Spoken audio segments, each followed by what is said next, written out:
You can't shit on us anymore. I just want them to stop shitting on us.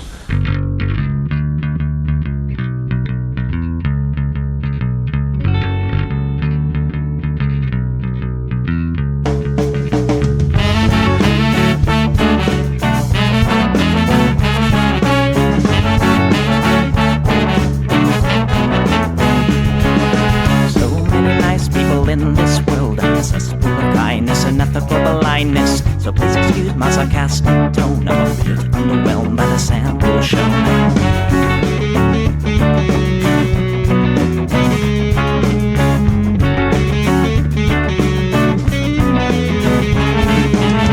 Mr. Bistro fraternity guy, you got my asshole bloodshot eyes. Get drunk and fight every night. Idolize Bradley, belittle women's rights. Homophobic, racist, and don't give a fucking hey. Do you think you can drive a bigger truck? So wear your baseball cap to the side to let everyone know that you're a nice guy. So cool, was so impressed. Lots of chicks in a barrel chest. Cause you're a real man. Punch for punch, gonna piss in your face while you're passed out drunk. I'm a nice guy, you're a nice guy. He's a nice guy, but all of you are assholes. I'm a nice guy, you're a nice guy. She's a nice guy, but all of you are assholes. Nice guys rule the planets. Oh, I just can't understand it. Conquer divine by deception and lies. Social Darwinism and an overdose of pride.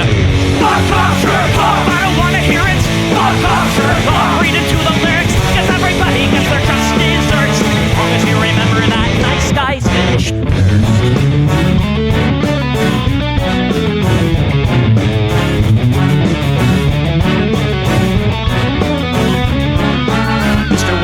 You're next on the list. Such a nice guy who speaks through his fists. Prick with a penchant for messing with heads. A broken nose for dinner and breakfast in bed. Alcoholic, paranoid, and suicidal too. But you'll probably kill her before she gets away from you. Swims in a pool of blood and cry. All your friends say that you're a nice guy. Have a drink, this one's on me. Look, you're doing fine, losing to your disease. Comatose, I'll pack your bags. Bury you alive, catch, ready to gag. I'm a nice guy, you're a nice guy.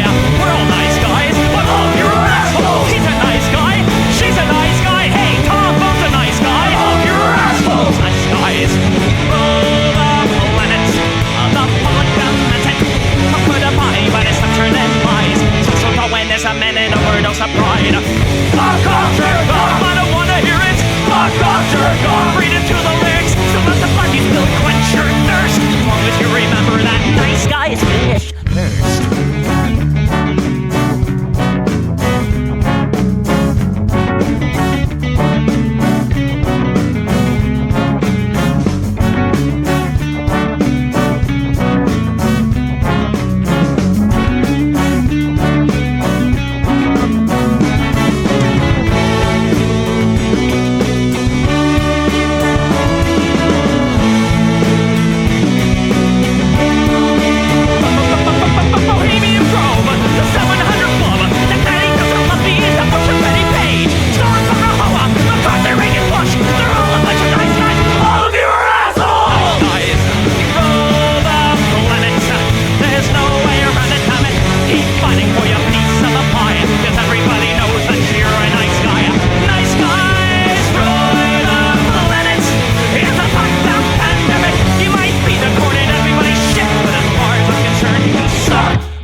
Everybody, welcome to the Plex. We do this show live usually on Sunday, but sometimes Sunday falls on a holiday and I can't do the show live on Sunday. So we're here this week on the Monday. You can support this project at echoplexmedia.com. Click the support link at the top. Find your favorite way to support the channel. My favorite way is at eplex.store, either through memberships or merch, but y'all can make your own decisions. I'm producer Dave. You can find me on Blue Sky at Plex-Dave, getting blocked by all the shit libs, and this is what the people want. I don't hate the cops. There's a person inside when the truncheon stops. Oh, don't hate the cops. Oh, when the raiders come, who will protect the shops? Don't hate the cops. They're a sensitive bunch if you don't stop throwing your rocks. Snap, crackle, pop is the sound of a taser. Your body drops. Don't hate the cops. Oh, don't hate the cops. Don't hate the cops.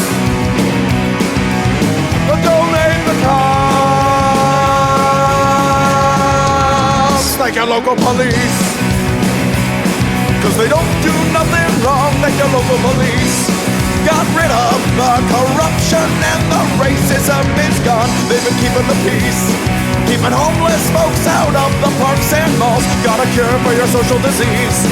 Follow the law, don't hate the cops. Follow the law, don't hate the cops. Follow the law, don't hate the cops. Follow the law, don't hate the cops. Follow the law, don't hate the cops. Put your hands above your head and show you're not afraid. I'm the fairest judge that your skin color's gonna get. And if you die before the sun comes up, the paperwork will take forever. Well, it might have worked out a little bit better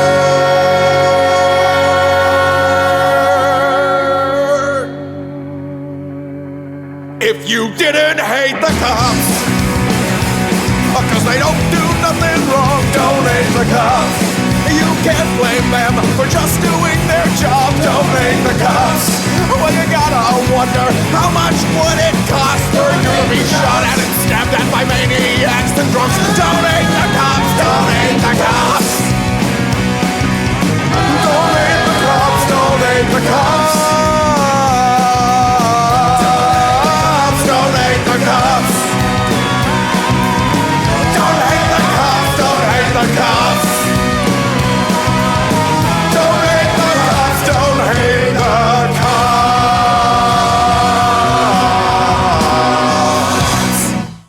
All right, well, we're going to start with this. I am not sure. I'm not a religious expert, but I think this is probably blasphemy to do this. I think. If you're listening on the podcast, this is just footage of this ugly ass gold statue of Donald Trump. Hello, everybody. I want to thank you so much for being there today, and Wait, the statue talks? I didn't know the statue talked. more importantly, for what you did. The statue is beautiful. You know, I saw it during the weekend. We had a big PGA tournament with a great champion, and all great champions, actually, but it was a great tournament, and I got to look at it very closely, and it's incredible. And I just want to thank you. I know it was done from love, and I want to thank Mark Burns, a pastor. He's a good pastor. He's a good man. I've known him a long time. He's been with me from the beginning, right from the beginning. Maybe about 2 days later, right? 2 days. But right, Mr. President. he was right at the beginning, and I appreciate it, Mark. You're great. And just This is fucking embarrassing. person. And I want to thank everybody there. I don't know, here there's a good crowd of people, but I want to thank you all, and I won't forget it. And we love you all, and the country's doing great, and Iran is not doing good. Not doing well at all. And good things are happening, and I just want to really give you my love, and I wish I could be there where we want to make sure everything's going perfect on the war front. I figure you can understand that, but we'll see you all around. I just want to, again, it's everybody is taking pictures of it. Everybody is, my people told me that it's unbelievable. All day long they're taking pictures. They stand up next to it and they have their picture taken. It really came out beautiful. I didn't know what to expect. I just want to thank you all.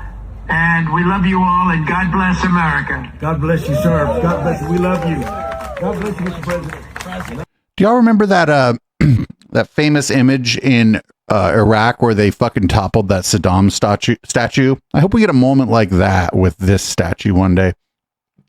Also, I don't know, maybe it'll just turn into an all-gender restroom, although it looks like it's in a place maybe where it's inappropriate to take a piss on it, because it looks like it's like very public. Who knows?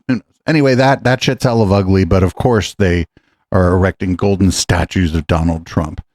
Speaking of Donald Trump, here he is on the Iran war, and he's going to mention that, did you know that Vietnam actually took 19 years? So this thing in Iran, not that bad. Not that bad. Like, we have a war right now, and we're into, like, what, 6 weeks? They said, what's taking so long? We were in Vietnam 19 years. We're in Iraq for many years, 10 years, 12 years. We're in all these different wars. Korea, 7 years. I won't even mention World War II. That's a big baby. But you had the wrong person. That's a big baby. Is that what we call it? That's what I always call World War II, is the big baby. Up here, you'll be in World War III. As sure as you're sitting there, you have the wrong person up there. It's nasty and tricky. It's tricky out there. We have to have the right people, and they have to be sharp and they have to be smart. Because we would have World War III if we didn't do this. Also, I guess we're now calling World War II the big baby. Here's Marco Rubio, the Secretary of State, on the goals for the war in Iran, which seems like a weird war, because it seems like the goal for the war is for it to return to exactly how it was before we started, I think. As President Trump has said, and the facts clearly bear out, the United States of America holds all the cards. There is no scenario here in which, if they decide to join a ladder of escalation, they wind up getting the last say. But our preference is for these straits to be opened to the way they're supposed to be opened, back to the way it was. Anyone can use it, no mines in the water, nobody paying tolls. That's what we have to get back to, and that's the goal here. Every day the conflict continues, however, our leverage on Iran will continue to increase, and their position will continue to weaken, especially as the blockade really begins to bite in conjunction with the sanctions. Sure, buddy. Sure. Oh, man. Every day this goes on, I don't know, we just keep looking better and Iran keeps looking worse, dude. Yo, if your only goal here is to put it back to where the Strait of Hormuz was open, well, the Strait of Hormuz was open before y'all started fucking wilding out on these people. And as far as I could tell, like, Iran was over there minding their own fucking business. You don't gotta love Iran to be like, well, I don't know, I guess they were over there minding their own business. So this is kind of rules. This is during that same press conference. This really isn't so much about Marco Rubio. This is probably my favorite clip of the week, which is weird for it to be like the fourth one we play. Hey, Kara Castanova from Lindell TV. Thank you for taking my question today. How does the State Department... What happened? Why is everybody giggling? What happened? I'm sorry. One more time. I love it. Hey, Kara Castanova from Lindell TV. Thank you for taking my question today. How does the State Department... What happened? Why is everybody giggling? What happened? I'm sorry. Are they mean Kara to you? No, they're not mean. Oh, okay. I don't think they are. I hope not. But I'm Kara from Lindell TV, and nice to ask you a question today, sir. How does the State Department interpret the president's recent remarks when he said, quote, the Iranian people need to have guns, and I think they are getting some guns, end quote. What did he mean, and do those comments relate to any ongoing or potential U.S. actions like supplying those weapons? Well, I think it goes back to the question I was asked a moment ago. I think the president thinks it's heartbreaking that the Iranian people are abused by this regime the way they are. In the end, I'm from Lindell TV, and like all the fucking everybody starts laughing. Marcos are like are they being mean to you? And she's like, I don't know, I'm too stupid to figure it out. I don't think they are. Fucking amazing. So up next, this is Mike Walls, and this is really weird to say. We can't have a genocidal, aggressive regime with its hand on the nuclear button. I'm not sure. Are they talking about Iran, or are they talking about maybe us? I don't know. But President Trump has been very clear, not just now, but frankly for decades, even before he was in office, that the world cannot and should not have a genocidal, aggressive regime with its hand on a nuclear button. And Martha, it's important to point out, I'm the ambassador. That's the United States. We are an aggressive genocidal regime with the hand on the nuclear button. In fact, we're the only people that ever dropped one on somebody in anger. Also, we dropped a bunch on our own people to test them over and over and over and over again. So I don't know. Their morale is low.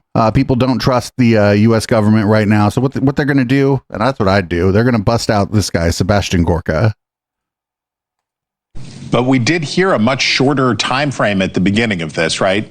Was this an optimistic take, or how do we reconcile the original timeline with what we're dealing with now? Well, look, there is the ancient aphorism, every plan lasts until first contact with the enemy. But there is a very simple answer to your question. We've just been too effective, along with our colleagues in Jerusalem that have effected numerous persona strikes. We have absolutely destroyed the leadership, the traditional leadership. Take this one metric, Chris. Where is this vaunted new Ayatollah? Where is Mojtaba? Oh, really? Is he in charge? How come we haven't seen hide nor hair of him? Not one still photograph, let alone a video statement. This is a regime in ultimate collapse at the top. As a result, it makes communicating and getting that final deal, that acquiescence, that surrender, a little bit more complicated, but rest assured, it is coming imminently. All right. Oh man, things are getting bad. They're like send out Gorka, because I think Gorka just confuses everyone. I don't think he's highly competent, I don't think he's competent. I think he's just confusing. Here's more of Sebastian Gorka, because and of course he's on the land of misfit anchors. Your former boss, Joe Kent, quit as director of the National Counterterrorism Center over what he says were his objections. No. Hang on. Do not commit fake news. Okay. Joe Kent was never my boss and never will be my boss. I answer to two people, Marco Rubio, who is the Secretary of State, and my media boss is the National Security Advisor, and my ultimate boss, the President. Joe Kent was never my boss. Of the NCTC that answers to Tulsi Gabbard. Okay. Regardless of the chain of command, I'm sorry for also he forgot God. Mixing that up. What about his claim that the pre-war intelligence estimates by the CIA and others contradict the administration claims? Kent says Iran was not working on a nuclear weapon. What do you say to that? Well, it depends when you listen to that disgrace to the uniform he once wore. He said a few months ago exactly the opposite. He said what? He has said contradictory things over just the span of a few weeks, because for Joe Kent, as we now know, it's not about protecting America. It's not about serving the 80 million Americans that elected President Trump to sit behind the Resolute desk. It's about one thing. It's about Joe Kent. So I'm not going to even comment on what that flip-flopping embarrassment to the uniform he once wore ever said. Okay. Leaving aside Mr. Kent, there has been a lot of back and forth about whether the administration properly assessed the repercussions of striking Iran. What do you say to the critics other than Mr. Kent who assert that this long conflict and its economic consequences represent an intelligence failure? Utter, complete hogwash, garbage, fake news of the highest degree. Why? The idea, I mean, we are the most mighty military the world has ever seen. And now that military is empowered by the president to protect this nation. And the fact that somebody thinks there weren't plans about what to do with the Strait of Hormuz, the bowels of the Pentagon are filled with MOS strategists whose job it has been to prepare for exactly this eventuality, just as what was the case with the incredible Midnight Hammer operation. And not only that, you don't have to talk about the professionals in uniform in the Pentagon or the incredible members of the intelligence community who have been crucial to everything the president has done in just the last 15 months. Listen to the president. You know this, Chris. Go back 20 years. Look at the interviews of then citizen Donald Trump talking about the need to take Carg Island, the need to get retribution for the Beirut bombing. This action has been planned for decades by the president. I love this. Oh, Donald Trump's been planning this for decades. The fuck he has. I don't even think he thought he was going to win the first time he ran for president. I think he just kind of did it to fucking do it. Oh, man. Shit's not going good, I'm telling you. I mean, I don't know. Maybe they just send Gorka out when somebody's got to talk to News Nation. Maybe even the people in the White House are like, News Nation, really? Up next, we got some Daily Wire correspondent. I guess like one of them that they didn't fucking fire is going to ask Hegseth a question about Kamikaze dolphins. I can't fucking believe this. I don't know. Whatever. They lost a lot of mediocre people over there at the Daily Wire. So maybe this is just where they're at. Sir, my first question is for General Kane, Mary Margaret with the Daily Wire. You said that the attacks by Iran so far are below the threshold of restarting major combat operations. What is that threshold? And then for Secretary Hegseth, are there still concerns about mines in the Strait? And can you kind of clarify these reports of kamikaze dolphins that we've heard about? I haven't heard the kamikaze dolphin thing. It's like sharks with laser beams, right? The threshold of restarting is a political decision above my pay grade. What I'll say is it's low harassing fire right now. It feels like Iran is grasping at straws to try to do something across the southern flank. To your question, David, their command and control structure remains very fractured, and I think they're struggling to maintain control down echelon at the edge, but it's still pretty low level kinetics at this point in time. And I can't confirm or deny whether we have kamikaze dolphins, but I can confirm they don't. Ultimately, what? Any follow-on effort, if there are mines identified, would be something that some of our units could undertake or the world could undertake. But right now, we know we have a lane of safe passage that commercial shipping can flow through. I think he was hoping for a laugh when he said, I know they don't have kamikaze dolphins, but I can't confirm whether or not we have them. But nobody laughed. It was like a please laugh moment. Up next, we had little kids were in the Oval Office with Trump, and he was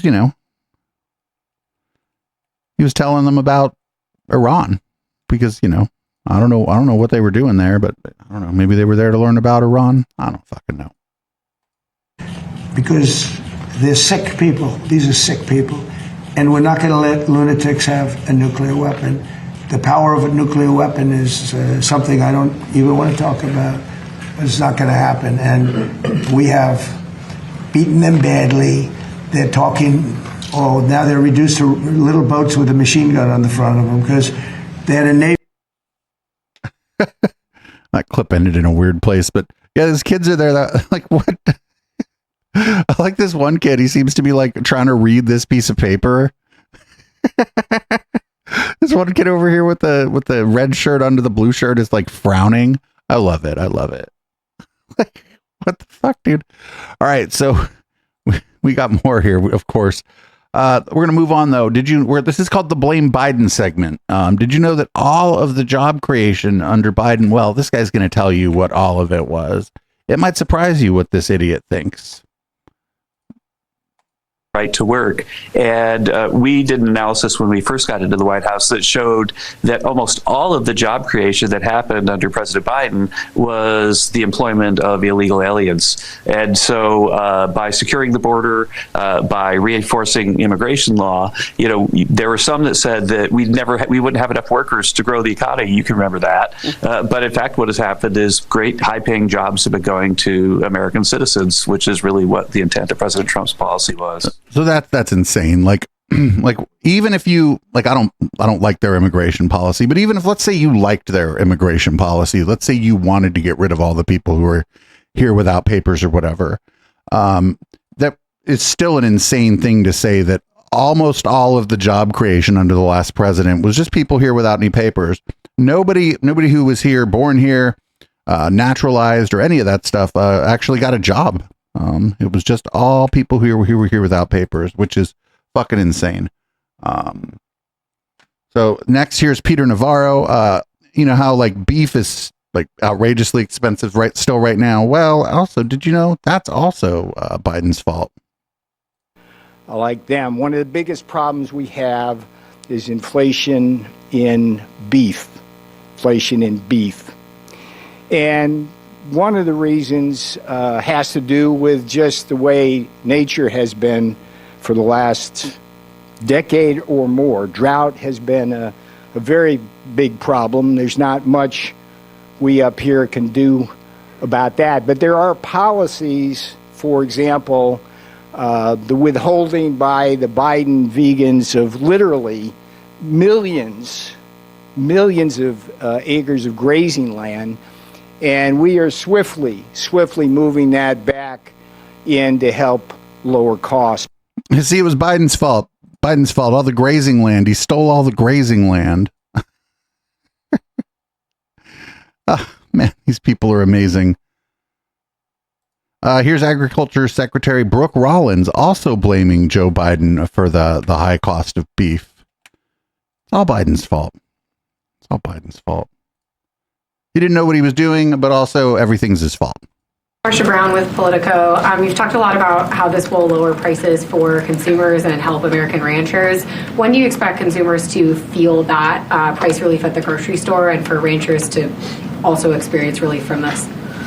So, as we've outlined, Marsha, you've heard 100 times, maybe not all the reporters in the room, being at a 75-year herd low, being at this point in the market, taken in total with, as I mentioned, the last administration moving cattle, doing everything they could to basically eviscerate the cattle industry, whether that was through grazing allotments or climate change, hoax, craziness, whatever it was. On top of that, you have the droughts. Even in Nebraska, the fire they just had was in rural Nebraska, so it didn't get as much press as a lot of these wildfires do, but it was the biggest fire in Nebraska history, the 9th largest in American history, and we're not really talking about it because it was in rural America, but what that does to those ranchers. So all of that taken in total, combined with obviously the screwworm south of the border, we've had to keep the ports closed to make sure that stays out, which, thank the Lord we've been able to, against all models showing it would be here last year. But you marry that to this effort and the long-term infrastructure that we are building in order to mitigate this sort of thing from ever happening again. Marsha, I wish I had a crystal ball and I could tell you, we do believe that prices are going to start coming down this summer based. Oh, yes, summer, famously when the prices of goods start coming down. Come on. Like the cycles, everything's always a little more expensive during the summer. Like this is absolutely insane. So, Spirit Airlines failed. They put out statements saying that like the high cost of fuel, they didn't have like a lot of cash reserves or whatever, which is, they were running on really thin margins, but that's okay. This was actually Biden's fault too. It's all Biden's fault. This is from, I believe this would be the 5, which is a great place to get news. Twist of play, Jesse. I never really liked the idea of a budget airline. Like you're all the way up in the sky on a budget. Yes. Like they're basically admitting like, yep, we cut some corners. The landing's going to be a little rocky. I don't know. Like when I buy a bulletproof vest, I don't buy a budget bulletproof vest. I might want to pay a little bit more when it's life and death, but that's just me. I'm with Tyrus. We are going to miss not only this airline, but the segments on the fastest. Countless hours of drunks throwing haymakers, twerking in the aisles, people bringing their emotional support squirrels on the airline. I mean, we can't even quantify the loss, but I do agree. You should be able to twerk on the airplane. As long as there's not turbulence, and as long as you don't twerk so hard that you give the fucking airplane turbulence, I think it's fine. Theory with the Democrats, you want more competition for lower prices, but this wasn't it. They were about to go bankrupt. It's like you either merge or you die. So Biden just let thousands of workers lose their job, and all of the prices are now going to get higher. And again, we don't Biden have segments on the 5. I think this should go into the Biden economic bucket as a failure for them since they caused this. It could be any number of things. The rising fuel costs, and I think the statement they said that they were, because they're a budget airline, they were running kind of low margins in the first place. And, it's kind of telling that Jesse Waters is like, I don't want to have to fly on a budget. Well, it's like, well, motherfucker. Like, you don't have to fly on a budget. For some reason, the fucking News Corp gives this guy like a lot of money to do whatever the fuck it is he does. So he doesn't have to fly on a budget. But like, if I travel, I have to do it on a budget. I don't know. Maybe it's just really weird and just kind of classist. Oh, but Trump and the Trump people and the Republicans, they understand the working class. Also, fuck Spirit Airlines because there's poor trash on there. So up next, we got there will be higher prices and will be fewer options, but less options without Spirit Airlines. There's less competition. Not just less competition, also there's just less flights. Right? So if there's fewer flights and the same number of people trying to get the flights, the prices are going to go up. And they might just go up because fucking people are saying they're going to go up. And if you're the asshole that runs United, you're like, jack the prices up 5%. Blame the blame Spirit Airlines closing, and we'll just skim that money right off the top. The best way to describe the Democrats' actions is that they're basically a bunch of arsonists, and now they're trying to play firefighter, because the problem with Spirit Airlines could have been resolved if they would not have stepped in, as you provided on that clip, with back in 2024 when Biden was there. They objected to a merger between JetBlue and Sprint Airlines, which would have made up 9% of the market share with the merger. But if you look at just the top 4 carriers, they make up more than 80% of the market share. So it was absolutely bogus. They said that this merger would create higher prices and less options. Well, guess what? Because they wouldn't allow this, there's going to be higher prices and less options with Spirit being in default. And now we got this. We're tracking this. Democrats literally have destroyed about 51,000 jobs over the past week or so. Yo, I don't know. It sucks for the people that worked at Spirit Airlines. For sure. Come on. Get the fuck out of here. I can't, I don't even know. How do people believe this? First of all, none of this is really the president's fault, right? There's a way in which the oil prices, the gas prices going up and stuff are Donald Trump's fault. But also, we don't know, right? We don't know. Would Spirit have gone out of business without this happening? We don't know. Maybe an investigation will come, and we'll be able to. People who know more about this kind of thing than I do will be able to take a look at the books and make their best determination or whatever. But it's just the president doesn't necessarily control these things, but there are. They're one of the factors, especially for a budget airline on a thin fucking margin, is going to be the price of jet fuel. And I don't know, Spirit Airlines went out of business. I never had the pleasure of flying on Spirit Airlines. I just never had the pleasure. So up next, here's Katie Miller complaining that another talking head referred to her husband, Stephen Miller, as a white supremacist or a white nationalist. I'm sorry. Whether he can speak freely. It's about whether someone like Tucker Carlson, who is a very powerful force in the conservative movement. You host people on your show all the time who call my husband and myself a Nazi. So how is that any different from Tucker Carlson going on Nick Fuentes having Tucker Carlson on his show? It's not different. He's actually anti-Semitic. He's anti-Semitic. A Hitler admirer. Nick Fuentes is actually a Hitler admirer. But he literally is not a good That is a different thing. Excuse me, you have Jennifer Welch on your show very often, and you've never pushed back as she has called my husband a white nationalist. Hold on. That is no different than Nick Fuentes going on Tucker Carson's show. It's not, and you should admit it. Well, hold on. Wait, how is that no different? Look at her. She thinks she just ran that shit.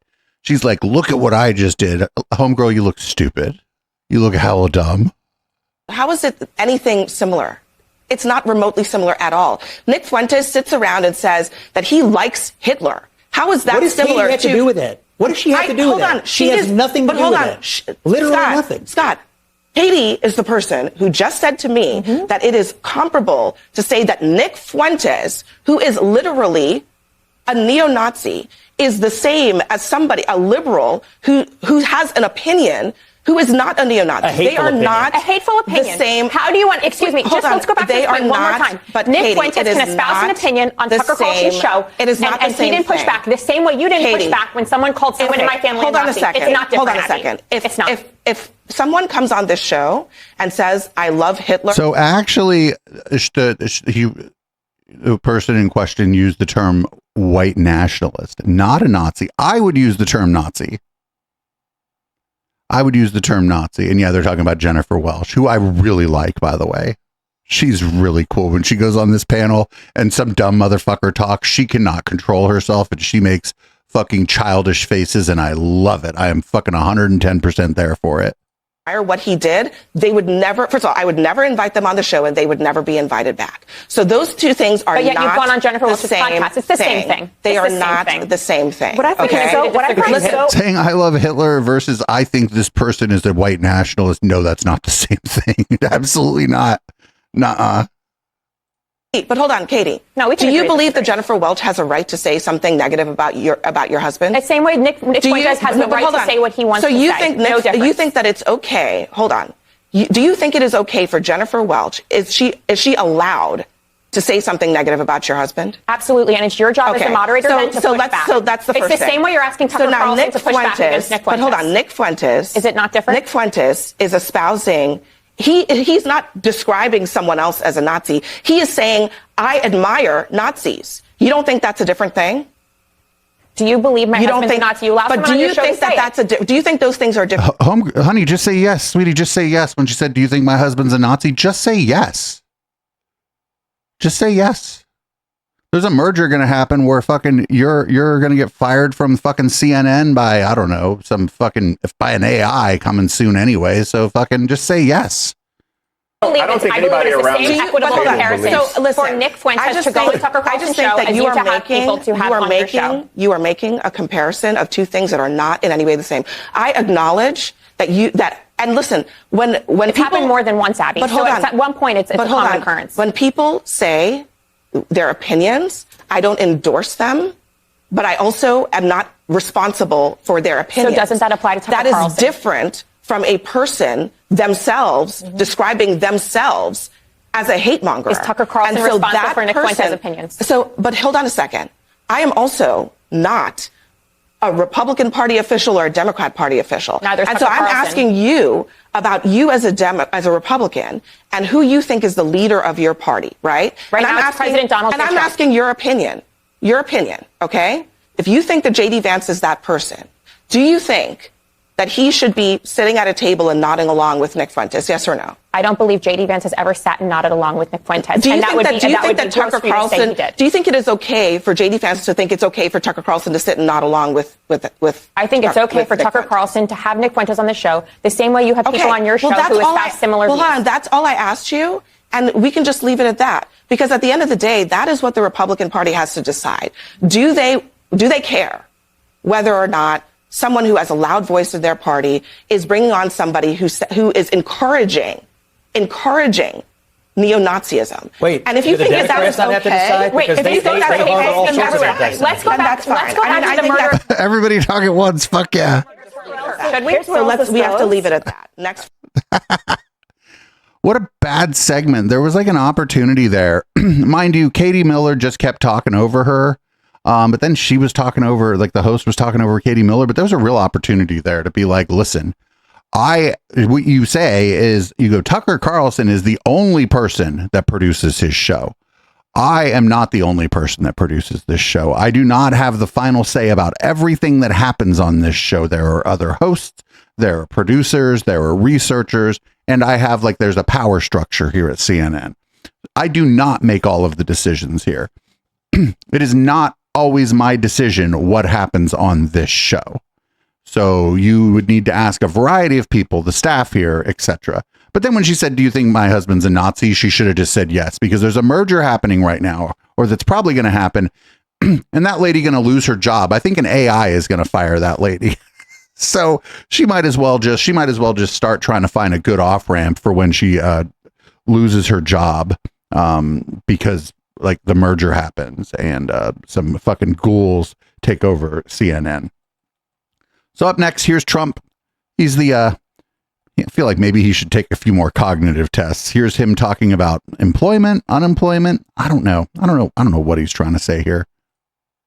jobs. And, I could, with one swipe of the pen, I could say, let's have no employment, and I'll hire 1 million people or 2 million people. I say, we just hired 1 million people, and we have absolutely no employment. And that's what they would do. They'd have bad numbers coming up, so they'd hire a couple of 100,000 people, and the numbers would look okay. With me, it's the exact opposite. We terminate a lot of federal jobs that are unnecessary. And they don't like me for doing it, but a year later, they like me because they end up having a much better job, oftentimes in a place where they'd much rather live. They go to the place that they want to go. They're not stuck in Washington or someplace else. And a lot of the people that work in Washington, D.C., that's their home and they like it there. Like, Washington, D.C., outside of like the fact that Trump is the president and shit, Washington, D.C. is a pretty cool fucking place. A lot of good restaurants, a lot of good nightlife, diverse place, generally good job market, not just the government, but like other opportunities for employment. Washington, D.C. is a pretty cool fucking place. Here's Trump now. He's back to like getting like yelling at the fucking mayors of big cities for whatever reason. I mean, I don't like the mayor of San Francisco. Fuck Daniel Lurie, but here's Trump saying that he wishes that these mayors would ask him to call in the shock troops. 2.5, 3 months. And by the way, if they had the brains in Chicago, they'd ask us to go there. We'll solve the problem for them very quickly. We'd go to San Francisco very quickly. San Francisco would be so easy for us. We'd go to New York and help them out. We'd love to help them out.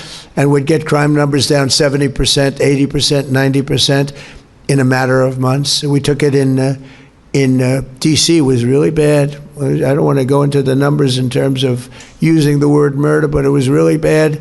And it's gone from that to being, we're down 92%. And actually, I'm trying to figure out, the 8%, who they are. One of the things they did not bring down the murder rate 92% in fucking Washington, D.C. That's absurd. It's absurd. Crime's at violent crime is at historic lows. And I'll just tell you, for one time, only one time did he mention my town, Oakland. He ain't said shit about Oakland anymore since then. I don't want it to happen, mind you, but if he tries to send those people here, it is a different fucking place, even than Chicago. And so I don't know. He's not going to send them to fucking San Francisco. I don't think he understands the West Coast very well. And I think it's probably pretty hard for him and his regime to project power to the West Coast in the way that they can in the East Coast and the Midwest. I don't know why, and it's just a guess on my part, but I think it's probably more difficult. More difficult. Anyway, here's Trump. I tried not to play these in the past, but here he is bragging about taking cognitive tests.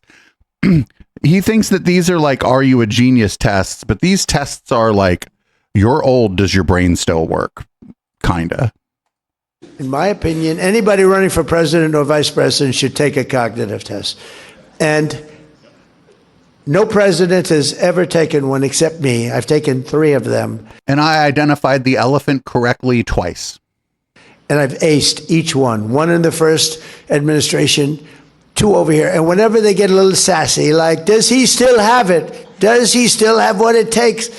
I say, all right, I'll take another one. And they are hard. There are many people in this room I know that are smart. They're not going to ace them. There are many people standing back there, the fake news media, that I'd like to have them. The first question is very easy, and they always show the first question is, you have a lion, a bear, an alligator, and what's another good? A squirrel, okay? Which is the squirrel? So they show that question. And then the first 4 or 5 questions they get a little more difficult. By the time you get to the middle, they're tough. By the time you get to the end, I don't want to be insulting, but there won't be. I'm not going to do what Gavin Newsom said. You saw him? He said, everybody in here is stupid, and he's stupid. I think it was the worst political interview I've ever seen. He said he's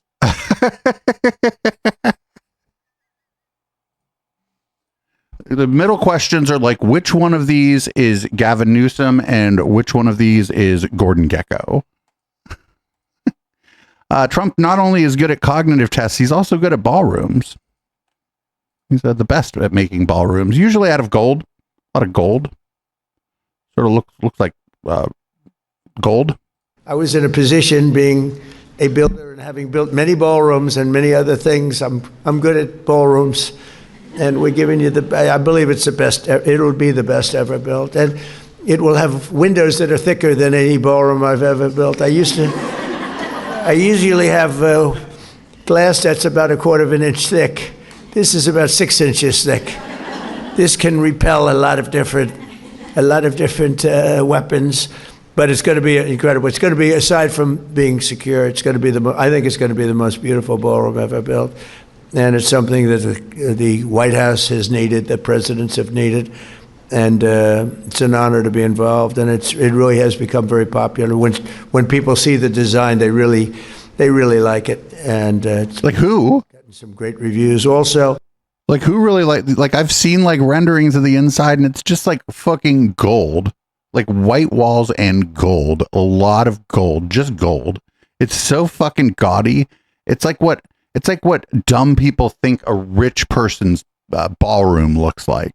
You've ever been to like a nice fucking venue, a nice concert, a nice ballroom or anything? It's not just covered in gold, right?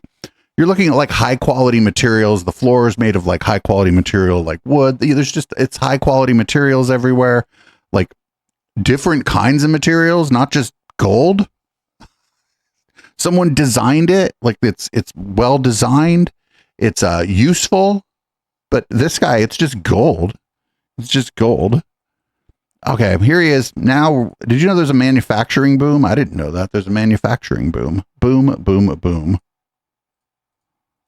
One of the strongest effects of our tax cuts and tariffs is the Trump manufacturing boom, is what they're calling it, because that's what we have. We have never had anything like what's happening now. And when I talk about, again, the $18 trillion that's coming in and building places. And as we speak, American companies are ordering core capital goods for factory construction and operation expansion. And you saw the construction numbers. Now, the plants will be opening over. This is all just data centers, right? Next period of time, pretty soon. But, we just got started. And these plants are going to be opening. Right now, the big numbers, the construction jobs in the country are going through the roof. And ultimately, when the plants open, then you're going to have manufacturing jobs, because right now the plants, many of them haven't opened, but they're under construction. When you see the final numbers, you're not going to even believe what you are seeing, because there's never been any construction boom of factories like we have right now. I fucking absolutely the second industrial revolution, dude. The construction boom. I mean, there weren't as many people back then, so you have to like adjust it to like based on the population or whatever. But the second fucking industrial revolution was massive. Also, if you just adjust it for like the population and the GDP or whatever, the industrial ramp up to America participating in World War II probably was orders of magnitude bigger than even what he thinks is going on. Although if you asked him, he's like, it's trillions of jobs or trillions of dollars. But I think this is all a fucking data centers, and they don't provide. It's not like they provide zero jobs, but like, you put up a bunch of servers, you don't really need a lot of people there. Probably need more security around the building than you do people inside to work there. Because it's a set it and forget it kind of proposition. But don't worry, there's auto plants being built, and he is going to tell us that we're leading in AI. But I think the reason we're supposedly leading in AI is because there's a lot of vaporware going on with what's that guy's name? I forget his name now. Fucking one of the guys from Shark Tank says he's going to build this giant data center in Utah or whatever. I bet Trump's including that. Anyway, here's him talking about auto plants, I guess. But in 11 months, $18 trillion investments. We have auto plants being built all over the country, AI plants and we're leading China in AI. And I'm going to go see President Xi in 2 weeks. I look forward to that, but I'll say I'm leading. We have friendly. The guy we're talking about, Kevin O'Leary, the guy who definitely didn't kill somebody in a boating accident and then blame his wife for it. Certainly didn't do that. Competition. But it'll be a very important trip. See, like, this stuff, AI, these fucking data centers, it's going to take some people to get them built, but they don't really create jobs. Like, what, you just got to watch? What are you going to do? Watch the computers? You know, watch the fucking the servers? There's going to be some people there, but not a lot. Here we go. Friends, this is the golden age of America. And by golden age of America, I mean he just kind of is covering everything in gold. I think we might refer to this as the second gilded age of America, actually. We are really, this is the golden age of America. I really believe it. Last year we were scoffed at. I tell the story often that the king of Saudi Arabia, a year and a half ago when I was over there, he said, you know, America was a dead country. We didn't think it would be investing. We didn't think it would be appropriate to invest there. We were a dead country. And now, President, you have the hottest country anywhere in the world. That was 7 or 8 months ago. We're a lot hotter than we were then. We had to do this little excursion, but the excursion is the stock market's higher now than it was when I assumed the market would be down 25%, and that was worth it to get rid of lunatics that would have nuclear weapons. Do you mean you or Benjamin Netanyahu or? That can wipe out countries with the push of a button. You can't do that. So I had to do it because it should have been done 47 years. It should have been done by many presidents or other countries. It should have been done a long time ago, but we're doing it and we have no choice, and I'm very proud to be doing it. But the amazing thing, I thought would be down 20, 25%. I thought the market would be down. The market's at new highs despite all of it. And so the market is genius and they see what's happening. Isn't like a lot of that NVIDIA? But I just want to say it's an honor to be with you, and keep going. Small businesses, some of your small businesses like yours are going to be large businesses very soon. This is just so funny. The market, the stock market is just a casino. So it's just a casino. So here's Tom Holman, who I don't think drinks anymore, but it's this idea of a dry drunk. And I think this guy's like kind of a dry drunk, which I'll be one day when I have to quit drinking for sure. But here's Tom Holman talking about how we have to deport 20 million people still, I guess. How many do we need deportations, Tom? How many we need to set this country's population back to where it's actually a country of legal citizens? Millions. Look, they keep using the term, I see it all the time, 12 million illegal aliens in the country. We used 12 million 25 years ago. I think it's well over 20 million. So, we're going to do everything we can to arrest as many people we can. And as for the president, priorities of public safety threat, of course, because they're the biggest danger to the community. But anybody in this country is here illegally. We're looking for them. We're going to arrest them and deport. I don't think we should be doing this. I think we should do what the famous liberal Ronald Reagan did, was allow people just to stay, just some kind of amnesty, like some kind of easy to acquire amnesty, like that great liberal Ronald Reagan allowed. So this is great. Actually, they're going to go after the DACA people, the people that were told that actually, if you just, take care of your business and report and fill out some papers, we actually have you on a path to citizenship, and you can work and stuff while you're here. We're actually going to get rid of those people. Mr. Holman, are dreamers with DACA status deportation targets when you're talking about resuming mass deportations? If you're in the country, you got a problem. Another thing, someone saying, I made a comment about there's discussions going on about amnesty. I said from day one, I'll say it again, I think I just said when I stood here. President Trump said amnesty's off the table, and I support that. I don't think amnesty should be on the table. So I just want to be clear, yes, dreamers with active small boat migrants coming on boats. So,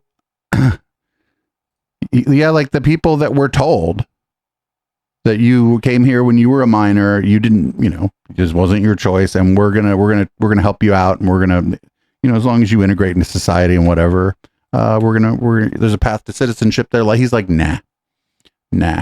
He was like, no amnesty, no amnesty. I think we should just do blanket amnesty, honestly. If you've been here for like a couple fucking years and you haven't managed to get yourself in like a whole bunch of trouble or whatever, this is just so much easier to just like give people, like fucking make people citizens. Just have like a giant citizenship party. But I guess they don't want to do that because they suck. I think it's mostly because they suck, because they're fucking racist. Speaking of racist, here's Jesse Waters, really mad at Mom Donnie, but not mad enough for he himself to leave Manhattan. Don't get it twisted. Yeah, I think that's a good theory. And besides filling 10,000 potholes, Mandami's done diddly. That's a lot of potholes. Rent's gone up. Utilities have gone up because he won't build and he won't deport. And there's no free buses or free grocery stores. Bike lane. So wait a minute, hold on. So Jesse Waters was for the free buses, and nobody said free grocery stores. There are places in a lot of cities where you just have to travel across town to go to like a grocery store, like a proper large grocery store with a wide selection and fresh fruit and fresh vegetables. Also, this Mom Donnie looks fucking so cool here. It looks kind of like a cartoon, right? That's what we're getting out of this guy. So everything this guy promised, cost of living, housing, freebies, none of it happened. So he's failed so far. But does Obama even care? He doesn't care. Intentions. What about Obama? Intentions are good. They love you. And Democrats are great at getting elected, but they just can't govern. But at this point, it doesn't even matter. Barack likes him. You're right. He's a socialist with a smile. I think he's kind of an idiot, but he has compassion. And that's what all they care about is compassion. Not results. It's just compassion. So he had mentioned like the free public transit. There was no promise of free grocery stores. It was just they were going to do like government run grocery stores. And there are places where that exists. In red states, there are government run and government subsidized public-private partnership grocery stores in places where where it's not that easy to get groceries. If he had done that, right, he's like, oh, he didn't give you the free transit. And let's say he meant the government grocery stores. Well, what if he did that in the first 4 months? What do you think? Waters would be like, oh, shit, I didn't think he could do it, but the bus is free now. I guess he did what he said. Fuck no. He'd be like, how dare you make the bus free?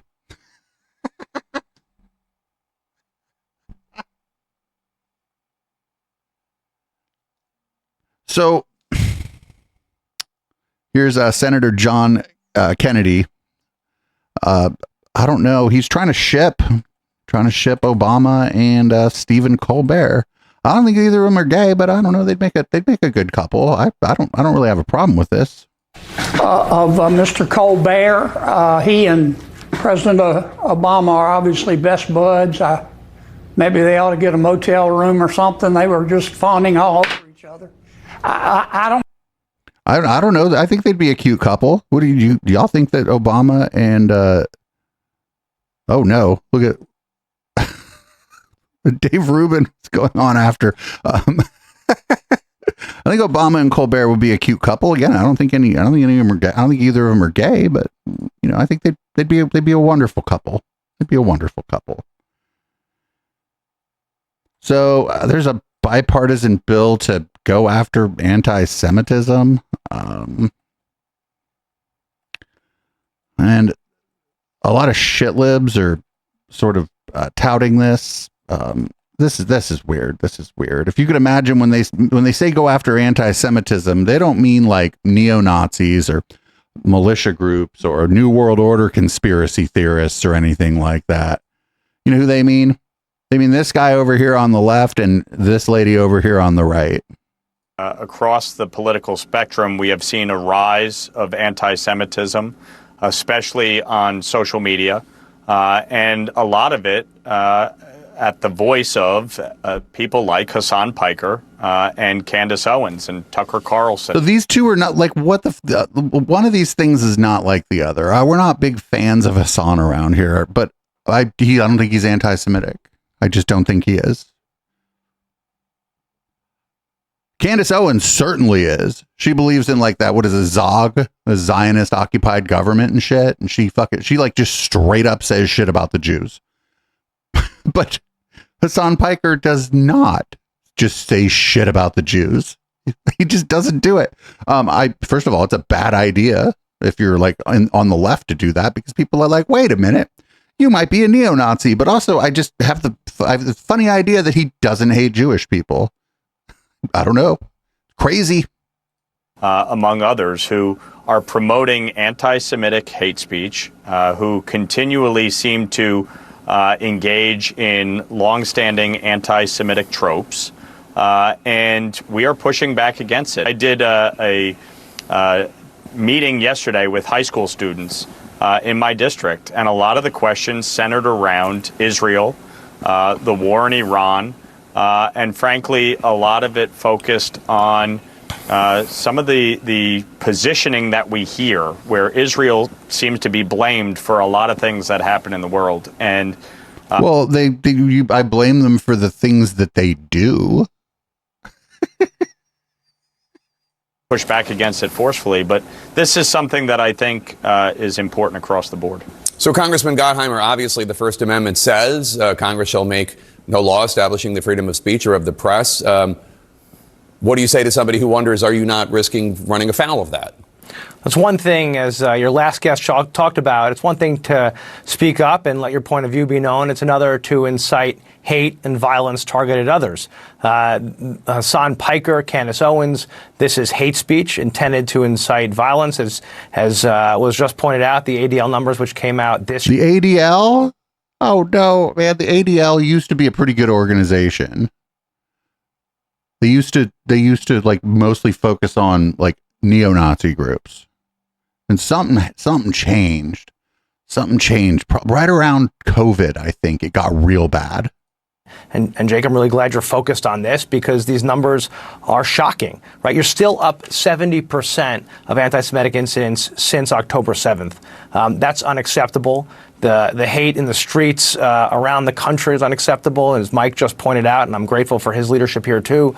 When you talk to young people, the people are pointing fingers instead of actually getting to the facts. And our resolution is really focused. Wait, but this is great. What were the young people saying? I'm talking to young people. They were saying, "Oh, okay. Well, do you have any? What were they saying? You had like a 5-minute segment here. What were the young people saying?" We've got to take the temperature down. This kind of hate speech is unacceptable. And whether it's on social media or in the halls of Congress, we have to condemn it. People like Hassan Piker and Candace Owens shouldn't be out there campaigning with elected officials and being used and propped up as heroes when you have, Piker saying things like Jews are bloodthirsty pig dogs. And I dare you to find that. I dare you to find that. Nah. Inbred and saying that 9/11, America deserved 9/11. Oh, I fucking Donald Rumsfeld eventually said that that the United States deserved 9/11. Donald Rumsfeld, before he died, acknowledged that 9/11 was blowback. I mean, this is not the kind of leadership we need in either party. Well, Congressman Lawler, what do you say to somebody who might say, look, it's very easy to take on Candace Owens, it's very easy to take on Hassan Piker, but what about the politicians who campaigned with them?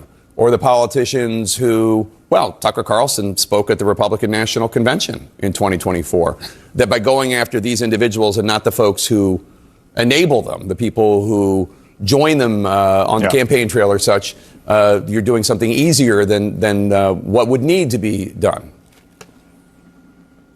First of all, these folks are grifters.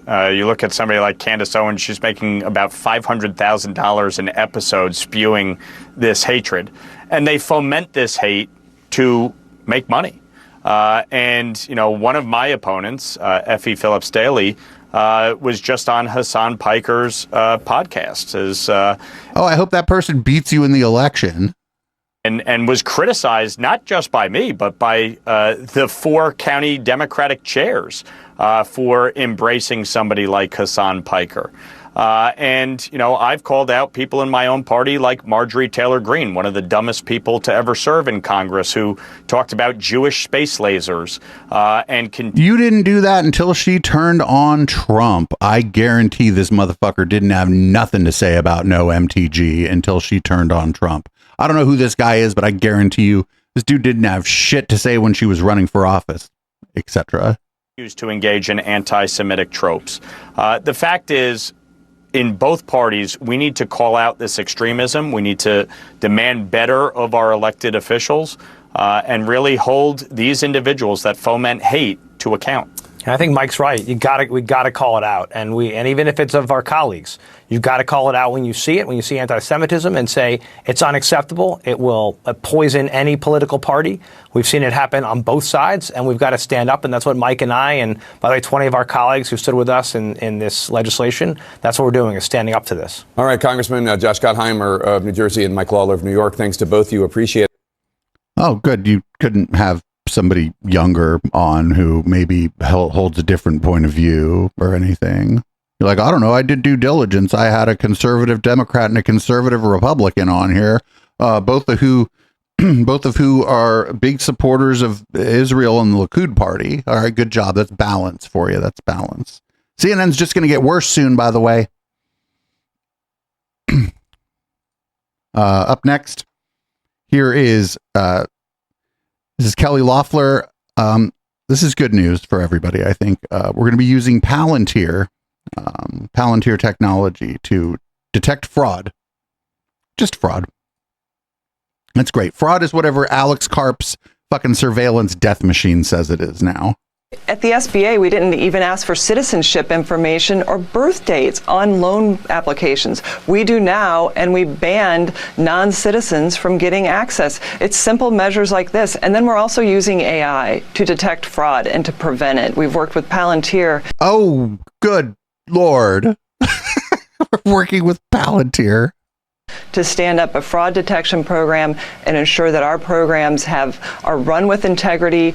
And the great thing about the SBA, we're a zero subsidy program. So I always like to say we're the most free enterprise agency, zero cost to dollars under these loan programs when run properly. Under the Biden administration, they were abused and used as a cookie jar and a handout for their pals, and no more. This is going to be run for the interest of the American people. Oh, yeah, I'm sure the Small Business Association under Trump is just being just very fair, even-handed, not being used to like hook up their friends, because Trump would never do that. The Trump administration never, ever has done that. Hasn't even hooked up his own family with government contracts or anything like that. So here's Dr. Oz, who works for the government now. And I don't know if you know this, but 1 in 3 hospices in the United States is in Los Angeles. I mean, LA is a big fucking city, but get all the way out of here. It's clear. 1 in 3 hospices in America are in Los Angeles, not California, LA. 1 in 3. I mean, how many people are dying there? Obviously, it's fraudulent. And the red flags that were mentioned in that wonderful report are all evident. You have doctors selling their souls, basically, their license number, to open multiple hospice relationships. They dishonestly claim people are dying when they're not. If they steal your money, they will steal your life. They don't care at all about you, as you saw from that wonderful couple that's thankfully now being adopted by a real hospice. And I'm a big fan of hospice. When done correctly, it works well. But when 1 in 3 hospices in the country are in Los Angeles, we believe that at least half of those are fraudulent. This is massive fraud. I would like to know where he got the idea that 1 in 3 hospices in the country is in Los Angeles. Is he just repeating Nick Shirley? I'm surprised that Nick Shirley knows the numbers 1 in 3. I don't know where you would get this idea. Is there a way in which there are large companies that provide hospice service across the nation that are incorporated and have their headquarters in Los Angeles? Like health is a lot of like the healthcare industry headquartered in Los Angeles. Maybe there might be some sort of way in which you can take a true thing and turn it into a lie here. I don't know. So this Tuesday we have a great fucking thing that someone found for me. This is the Marblehead, Massachusetts yearly town meeting. So we're going to watch, I think, the whole thing, or at least the entire public comment segment of it on public comment this Tuesday. It'll be like, Mr. City Attorney, if you can prepare us for public comment. But here's a clip from it. This is great. There's clips from it all over Blue Sky and Twitter, but I particularly liked this one. So they're not going to build any houses there because it's a golf course. You can't have houses on a golf course. And Bowden Road, they already got like townhouses and all that nonsense. Yeah. Yes.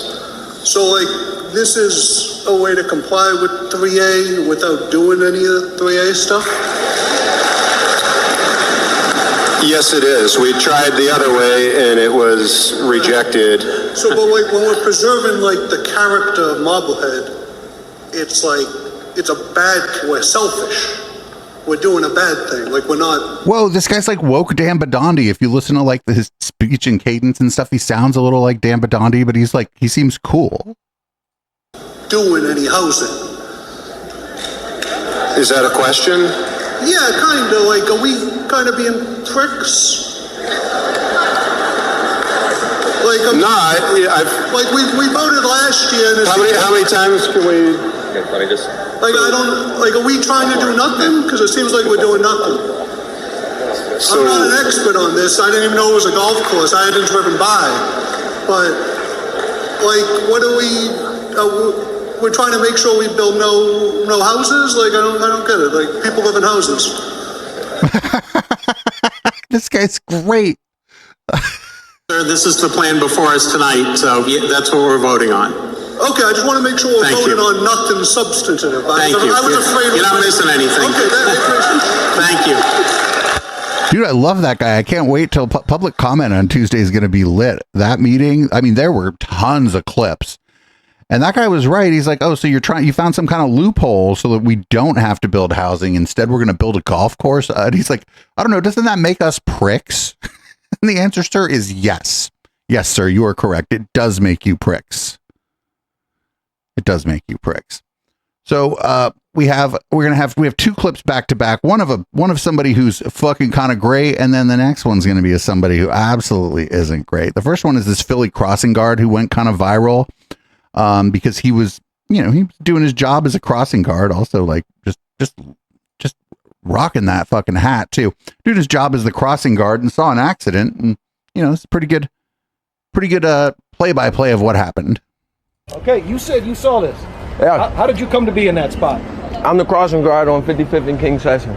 When I tell you, he ran the light, T-boned the lady, I'm bobbing and weaving. I'm just thankful to be alive right now. Thank you, Jesus. What did it sound like? Bam! No, not to be funny. I swear, not to be funny. It happened that fast. And luckily, I'm alive. How do you know what time of day I had kids to pull are playing out there? They was out there. They were in there. I had to pull a kid out. No, I had to pull what's the name nephew out. What? Mm-hmm. No, what's the name nephew? Mm-hmm. Yes. So there were kids in there. Yes. What? So describe this for me. You hear the bang? Bang. I don't know which way to go because he ends up in the schoolyard. Luckily, I wasn't on the corner. I'm in the shade slightly because it's an 82-degree day today. And then what? Crazy. My adrenaline is still running. I'm just thankful to be alive. So you see this car on its side. Kids are screaming. What's going on? I run Sheeple. Then I grab a kid out because he's stuck frantic, pull him out. Ain't nobody in there. Guys in there. He's trapped in there. Then I run out, get myself together because my heart is boom, boom, boom, boom, boom. No doubt. Crazy. And you grabbed a kid. Pulled him up out of there. How was the kid? He was shaking up, but I pulled him up out of there. Was he like under a piece of playground equipment? Or yeah, right up under there. Wow. No, I'm being honest. No, I believe you. So tell me about this car. Did you see what happened to her? Do a 360. I didn't know which way to go. Luckily, I wasn't right there on the corner. I would have been trapped in the madness if you zoom in. I'm being honest. What's going through your head, man? Thank you, Jesus. That's what's going through my mind. Thank you, Jesus. Being honest. Hey, Mr. Softy. Dude, that guy rules. That guy rules. Like somebody in chat was saying, he deserves that ice cream cone. That guy rules. After that happened, he like went and like helped a kid. Well, he's the crossing guard, right? His job is that's actually above and beyond. But he I guess he was saying there was a kid like trapped by like some of the equipment. The equipment fell on a kid, and I guess the kid's mostly okay. And he went over and helped the kid. That guy's great. That's a great guy. So we're gonna contrast that. We're gonna contrast that with this guy. This guy. Not great. We're going to contrast that with the Dersh, talking about Epstein's victims and him not being super happy that some of the names of the victims have been redacted. So you get to talk to him. On the record. Let's get the truth of this. I want every piece of paper, every document out there. Let me give you one more example quick. One of the things released says redacted person, redacted adult, said she gave oral sex to Donald Trump and she bit his penis. You know, that never happened. It's totally false. Yet her name is redacted. His name is printed. He can't sue her because he can't get her name. Or one of the other things that was released says redacted adult said she gave Alan Dershowitz a shoulder massage on Jeffrey Epstein's airplane. That never happened. And if that name is revealed, I will sue this woman. But they don't want to reveal the name. Why are they keeping secret the name of adults who are lying and committing perjury and obstructing Congress? Why are they protecting these criminals, the criminals who are committing crimes, in order to collect money? That's what we should be looking at. These people aren't getting rich off of this. I were to testify, I would name names and tell you who's saying these things. Dude, you could just shut the fuck up. Like, I don't understand why. Like, just shut the fuck up. Alan Dershowitz got plenty of money. What if you just shut the fuck up? Like, or be like, hey, you know, some of this stuff isn't true or whatever, but like, I don't know. I shouldn't have been so closely tied with Jeffrey Epstein, and that's all I have to say. Instead of like, I need to sue these people. The fuck you do? You're not going to sue anybody. Discovery, man. Discovery. You start suing people, more fucking shit comes out. More shit comes out. Or shit that's already out, like, starts making the rounds again. So, speaking of Epstein, there was a hearing. Mr. Lutnick, had a hearing. A closed-door hearing, which I don't appreciate. I don't appreciate that they do these things behind closed doors, but here's some, information from someone who was in the room where it happened, talking about what kind of things were going on in there. On that podcast, he said to the American people that he met Jeffrey Epstein one time in 2005, that he took a tour of his home with his wife, that he saw a massage table, and him and his wife were so uncomfortable that he would never be in a room with him again. That was made very, very clear. And then, of course, we know that in 2012, it was later leaked that he went to the island. When asked about this over and over and over again, how he justifies going to the island, whether or not his statements in 2025 were misleading, he is still trying to stand by those statements and say that he did not lie to the American people by saying that he would not be in a room with Jeffrey Epstein again. I mean, this man is quite literally trying to redefine like what words mean in his own statement. So it is just you didn't buy it. I did not buy it at all. And I think that he could have easily said, I made a mistake, I misspoke, I exaggerated, I feel regret for that, and I should have been more forthcoming about it. It would have been very easy, and I think that would have been accepted by people. I think that when looking at this entire investigation, nobody is suggesting that anyone who ever knew Jeffrey Epstein committed a heinous crime. We just want to know what people were aware of so that we can advance our investigation and get justice for the survivors. But to say that you were being truthful with those words, I think just demonstrates the ongoing cover-up of this administration. He was also asked several questions about the fact that he had said that he believed Jeffrey Epstein would blackmail people. Today, when he was asked about that, he said that he no longer believes that. And then when pressed on why that is, he said it's because he spoke with administration officials and he no longer believes that there was blackmail involved. Oh, All right. That's interesting. Well, the thing is, because it was all behind closed doors and stuff, he can just say that she's lying, which if asked about it, I bet he will.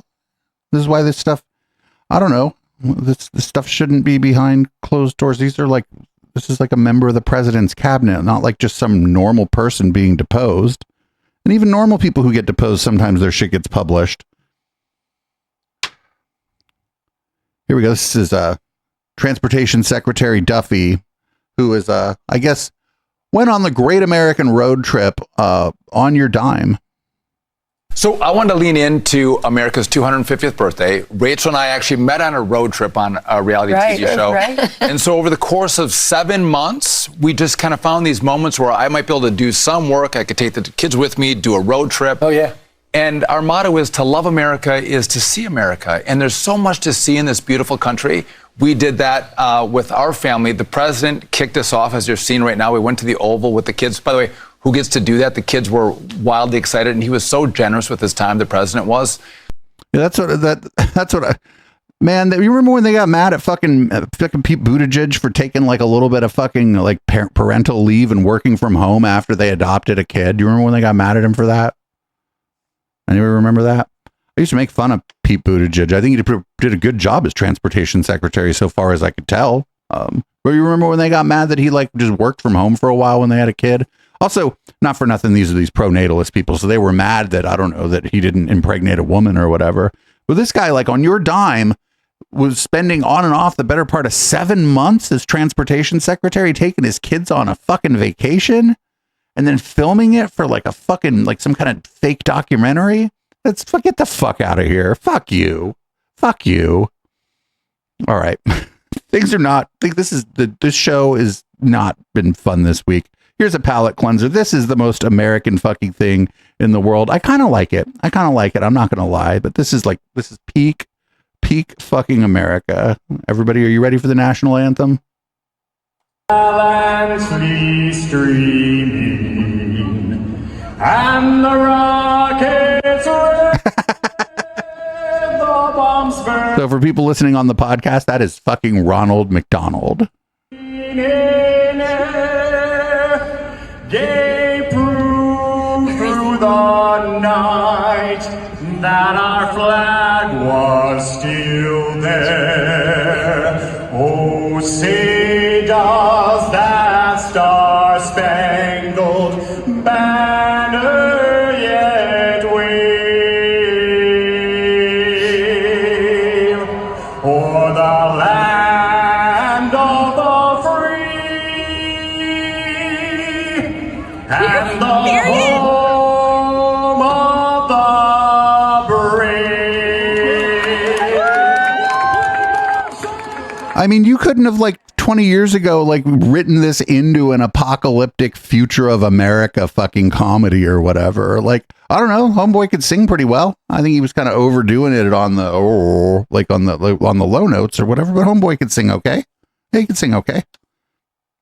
It's better than some of the other. Usually when we run a clip of somebody fucking singing the national anthem on here, they can't sing as well as he can, right? They're usually not a great singer.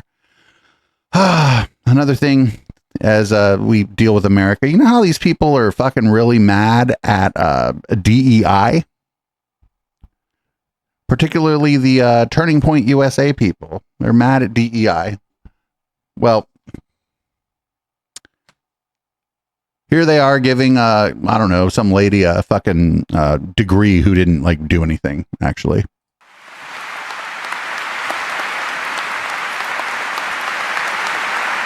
No fireworks?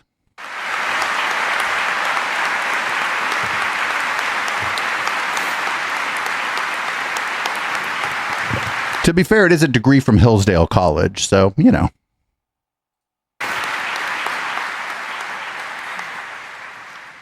Thank you. First, I want to say thank you to Dr. Arnn, your beautiful wife, Penny. You guys have been there for me during the darkest moments of my life, so thank you for that.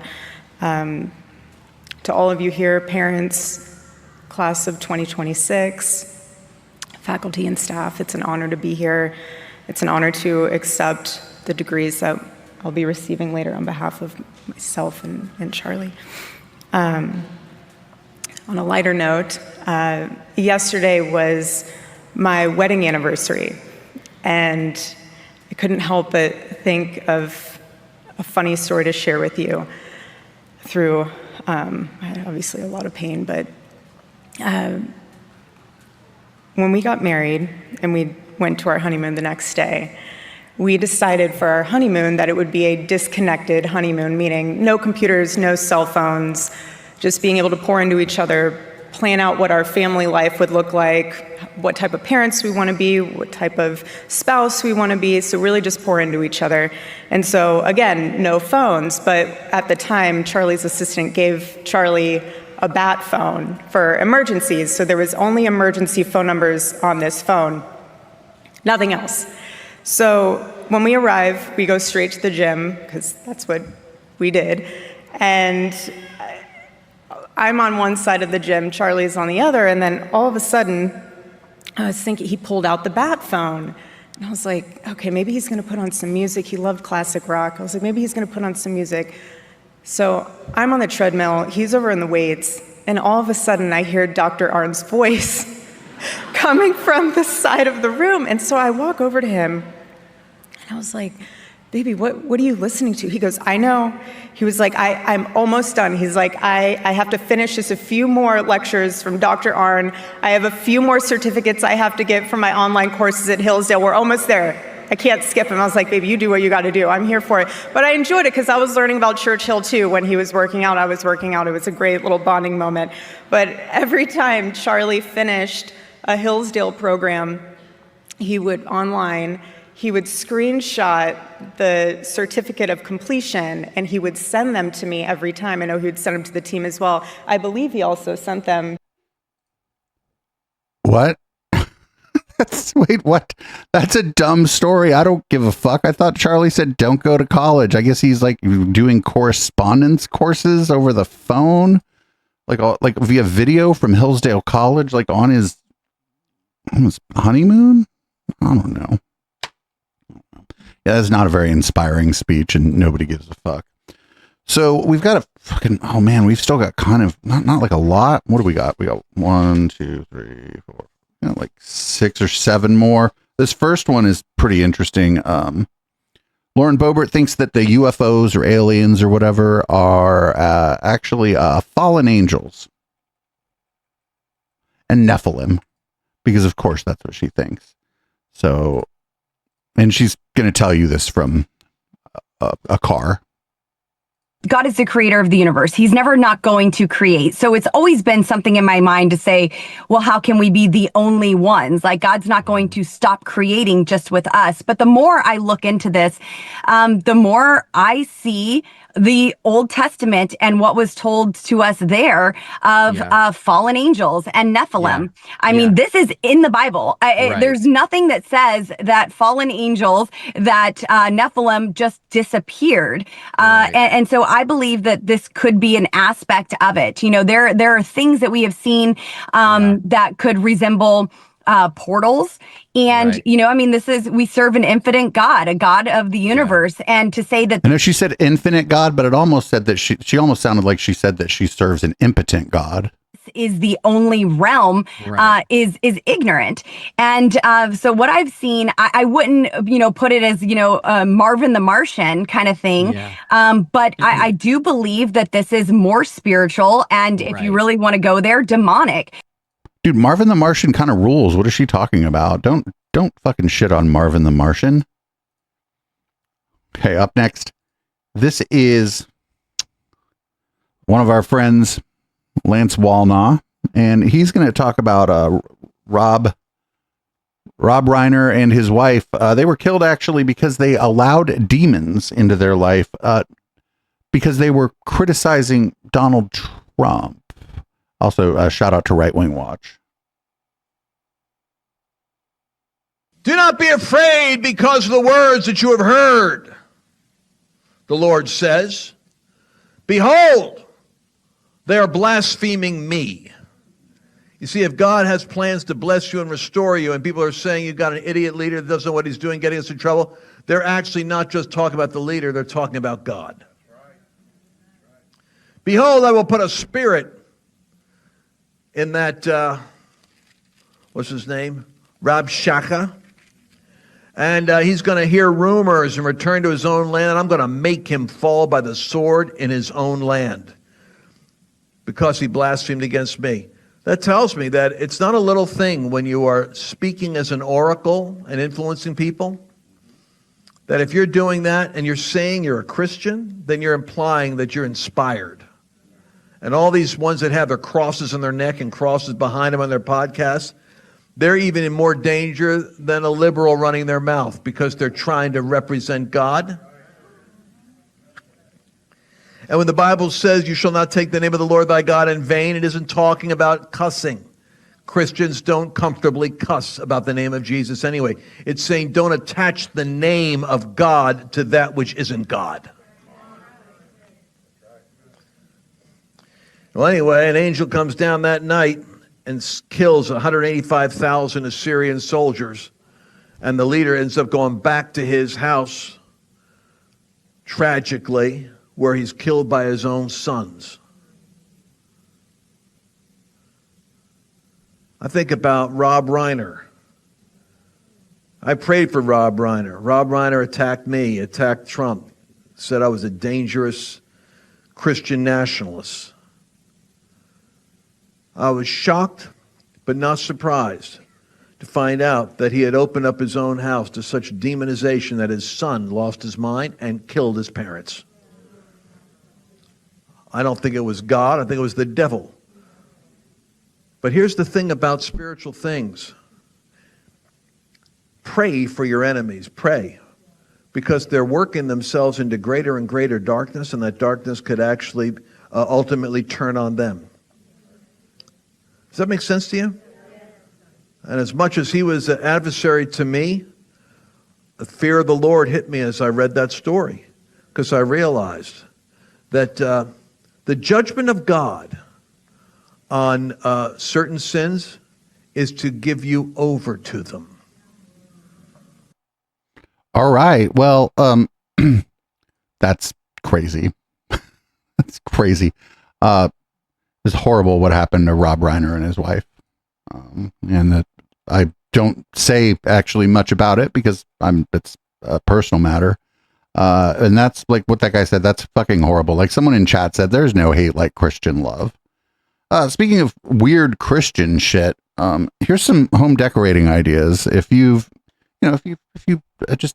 think your hallway is like a little bit boring, here's a home decorating idea for you.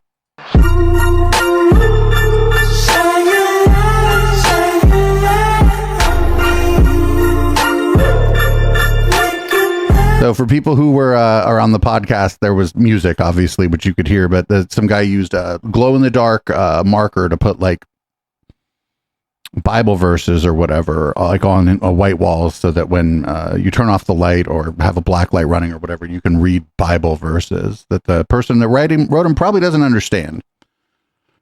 So up next, I thought about putting this in red light, but I was like, well, I don't know. This is a story. A treasure hunter is suing the FBI for stealing his gold. I guess he tipped off the FBI to 7 tons of buried Civil War gold for the agents to steal it.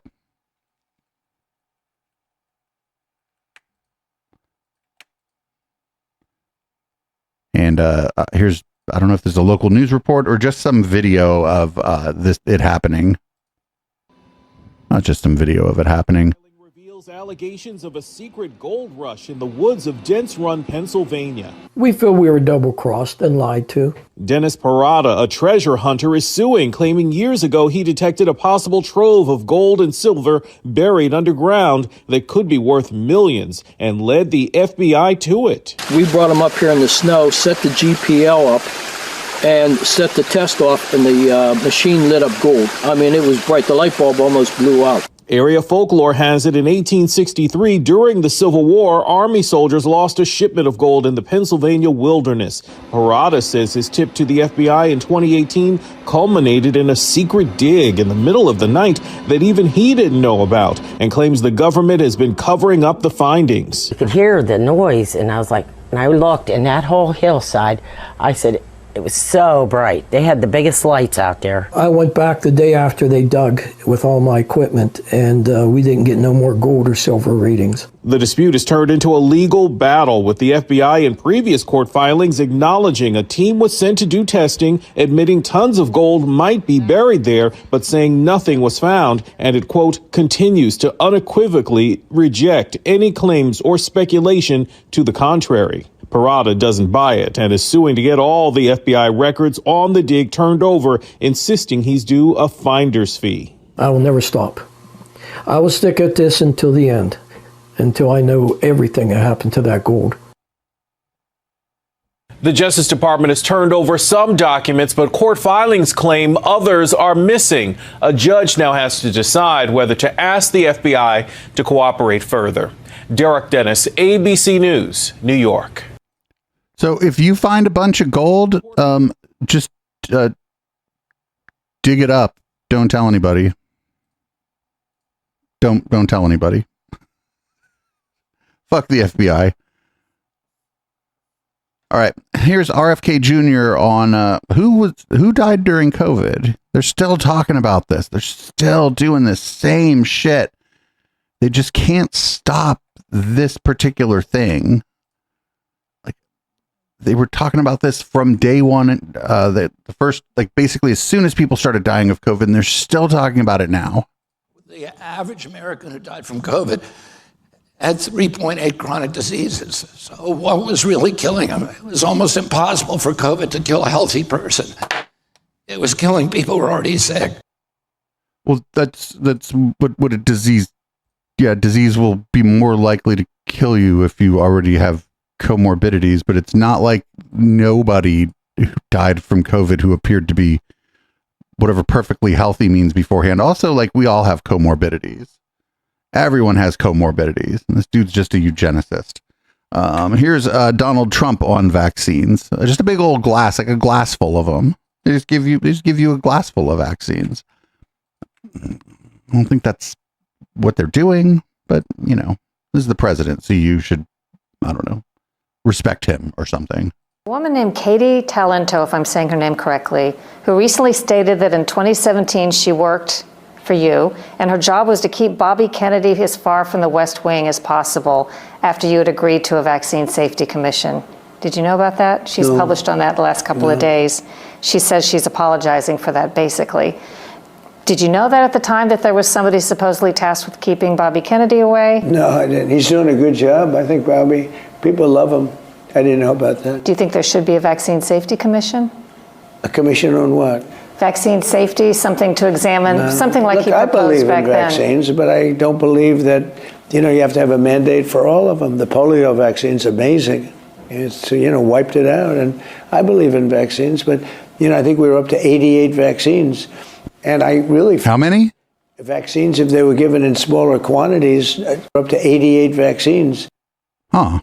That's interesting. And I really feel that vaccines, if they were given in smaller quantities, they want to cut some out, and that's good too. And I agree with that. 82 is too many. If you look at Denmark and other countries, you have 12, 14, I think 17. 14, you say. And we have like 82. But I look at these beautiful little babies, and they get a vat, I mean, so like a big glass of stuff pumped into their bodies. And I think it's a very negative thing to do. And I would like to see it. I'm not doing this in terms of Bobby or not. I hope they agree with that, but that's just my opinion. I would love to see much smaller shots, like 4 visits to the doctor. And I think you would have a much better result with the autism. Oh, God. So there were a few, I don't know if those were intentional or not, but like it's impossible to know. But he doesn't know anything. I don't think that there's that many vaccinations. I think they're just lying, or I think lying. Wrong. I'm going to go with lying.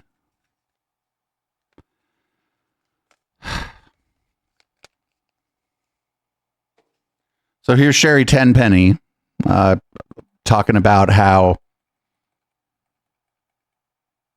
you can't ever become unvaccinated if you are vaccinated, which is true, but it doesn't fucking mean anything.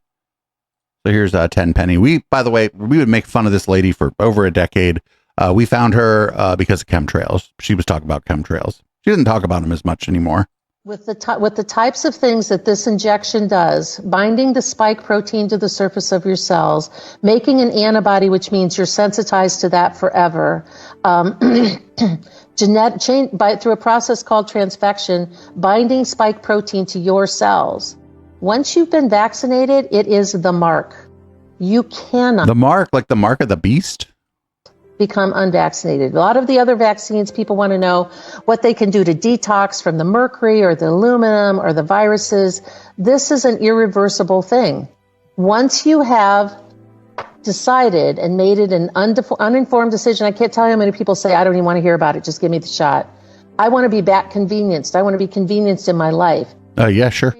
Exchanging a lifetime of probable illness, possibly even death, so you can be convenienced and get on an airplane and go to the store? People really need to know. Nobody was checking to see if you had a vaccine before you go to the store. About this. I've done over 400 interviews in the last year about this. I haven't been quiet about it, and neither have a lot of other people. People really need to put their lives in God's hands and not in the hands of a pharmaceutical. Well, That's that's more than an interview a day. She was fucking lying to people at a rate greater than one interview a day. That's insane. That's insane. We got two more, and then we're going to go on into red light. This is Senator Ron Johnson is going to tell you how many Americans died from the COVID vaccine. The number may shock you. Because it's wrong. The Johnson & Johnson, young women of childbearing age, 6. In terms of the other 2,900 deaths reported of VAERS, Senator, people die. Oh, this is VAERS? Oh, no, VAERS. Like, VAERS.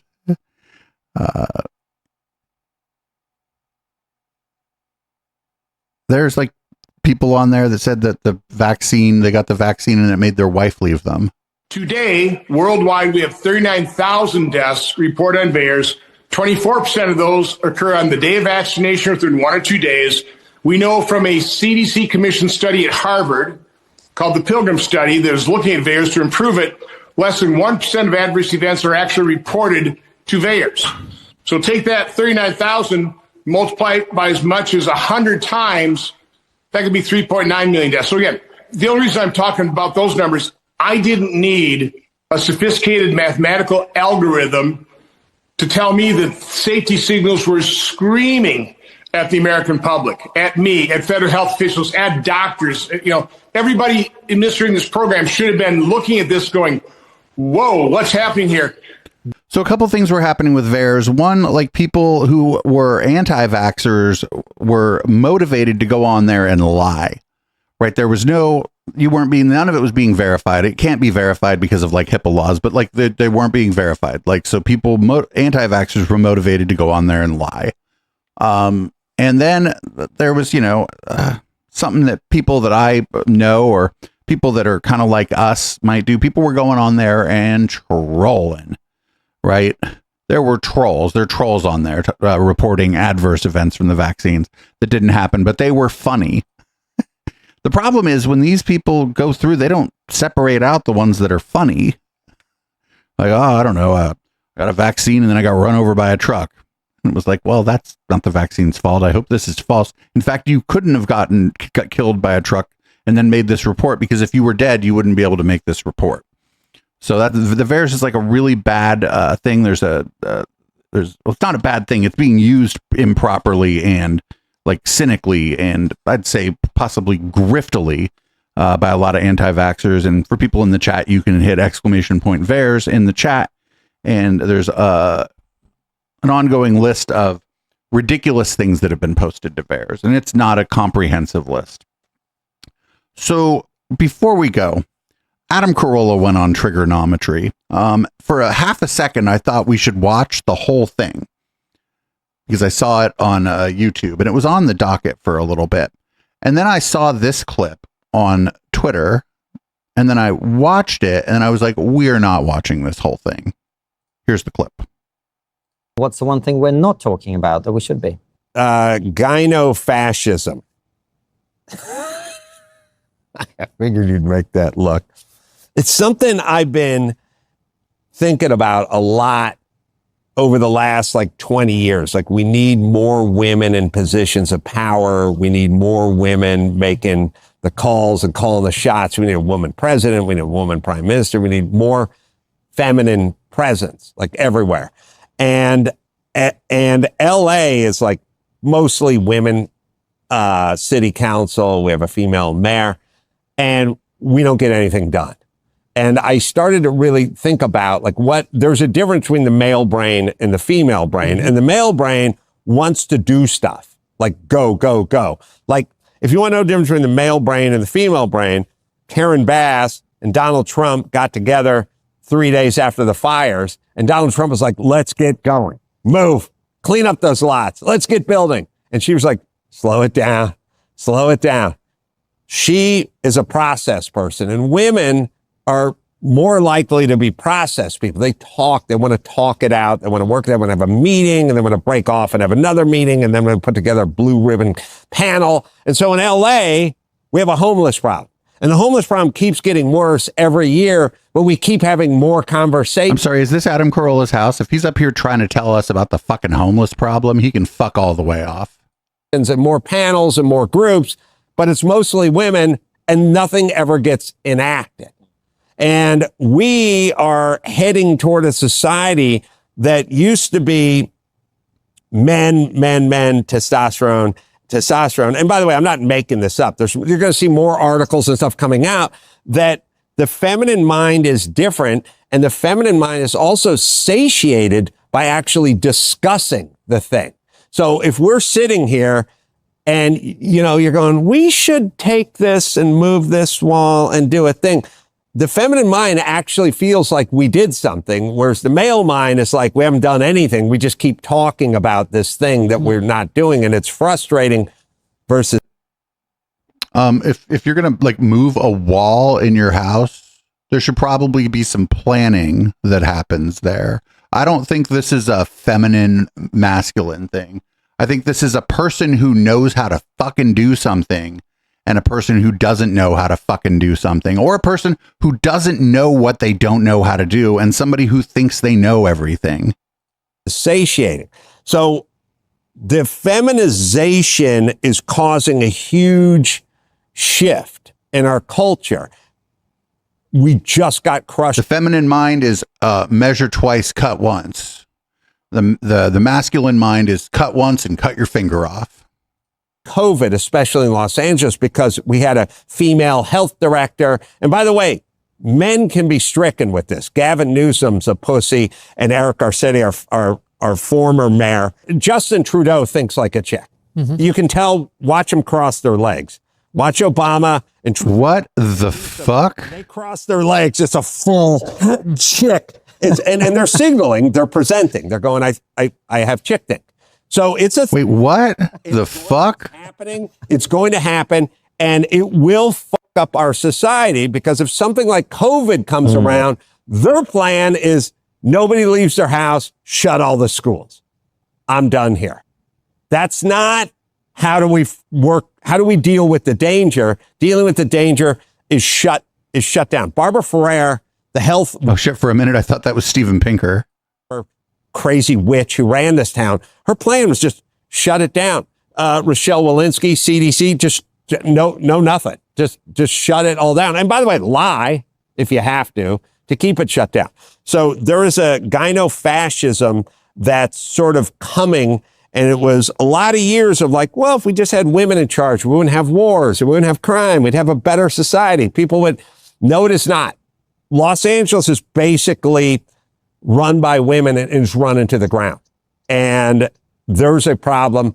There's going to continue to be a problem, and we'll see it growing. You'll see more articles on it. There'll be more tests on it, and it'll be less, oh, Adam is just spouting off because he's a misogynist. No, it's a mindset. It's a female mindset and a male mindset, and it's skewing toward the female, and our society is going to suffer. So there was a lady who wrote a viral article about this called Helen Andrews. Yeah. I take it you read it. I did, because everyone sent it to me, because they went, this is what you've been saying for 20 years, and we're here. We're going here. And you go, oh, Adam, you're such a douche, knuckle dragging misogynist. No, women are writing articles on this. There is a difference between men and women, and there's a balance. And it's a good balance. It's a husband and a wife and a child and a home. When you skew it too far the other direction, the feminine direction, there's going to be consequences. That's going to be our future. This is what Trigonometry chose to put up. Friends, I know some men who cross their legs and some men who don't cross their legs. I know women who like to sit with their legs crossed and women who don't. It is just like a matter of what are you comfortable with? How do you feel comfortable sitting down? It has nothing to do with anything else. It's how do you feel comfortable sitting down? That's it. That's all there is to it. That's insane. The idea that he's like in this house that was clearly like built by like qualified architects and construction people who spent a lot of time planning the house that I don't know if he had it built for himself or if he bought it from someone else or if it's even his house or if they rented it for the interview or whatever. Someone clearly spent time planning the construction of that house. You can't just be like, I don't know, just start fucking putting shit together and then you have like a fucking mansion. Nah, you can't do that. Yeah, you have to fucking plan. That's not that's called like a carpenter. A general contractor in the in the realm of building a house. You don't just be like, oh, just start knocking the wall down. No, you can't. I mean, you could, but not a great idea. You might want to, I don't know. Is there something in this wall that holds up the second floor? If there isn't a second floor, is there something in this wall that's important that holds up the ceiling? He's like, I don't know, be a man and just knock it down. If that's his house, you think somebody came in there and fucking he was like, oh, I'd like to move this wall, and that person just started knocking the wall down. You think he'd be okay with that? I would ask if you think his wife would be okay with that, but this motherfucker is single. I bet divorced, but I don't know. Maybe he's never been married. But he's talking about, oh, look at all the problems in LA. It's like, motherfucker, you're sitting from a place, if that's your house, where you can't see LA. You've chosen to like disengage from Los Angeles. If that's his house, I don't know. I don't think he's that rich. That's a fucking really rich person's house. I'm not saying that Adam Carolla is out there alms for the poor. I'm starting to think maybe they rented that house, but still it's like, you don't know. You can't know anything about LA just from like having a house all the way up in the hill where you can look down on LA. Fuck this guy. I don't like the mayor of LA. A lot of the mayors of LA have been awful cozy with the cult of Scientology over the years, but this ain't it, buddy. And I don't know, thinking about things and gathering information and, measuring twice and cutting once or measuring 3 times and cutting once is good. It isn't man coded or woman coded. It's like how to do something right coded. Motherfucker would get mad at me for writing an article in which I used a copy editor. One of them was a woman. I got woman brain now. Anyway, that is the podcast part of the show. I'd like to thank everybody for hanging out during this. All the Twitch people. If you're listening on the podcast, check out the live show sometime. It's usually Sundays, 7 p.m. Pacific on Twitch, twitch.tv/Echoplex Media, and support the project at patreon.com/Echoplex or at eplex.store. We're going to come back for Red Light. We've got a lot of good stuff, but you'll just have to wait until we come back to find out what it is. Or if you're watching live, you can hit !docket in the chat and find out what we're going to do after the break. This is Periscope. This song is called Boomers. I'm going to change the color of the lights in this room and grab myself a cocktail, and I'll see you guys in a couple of minutes.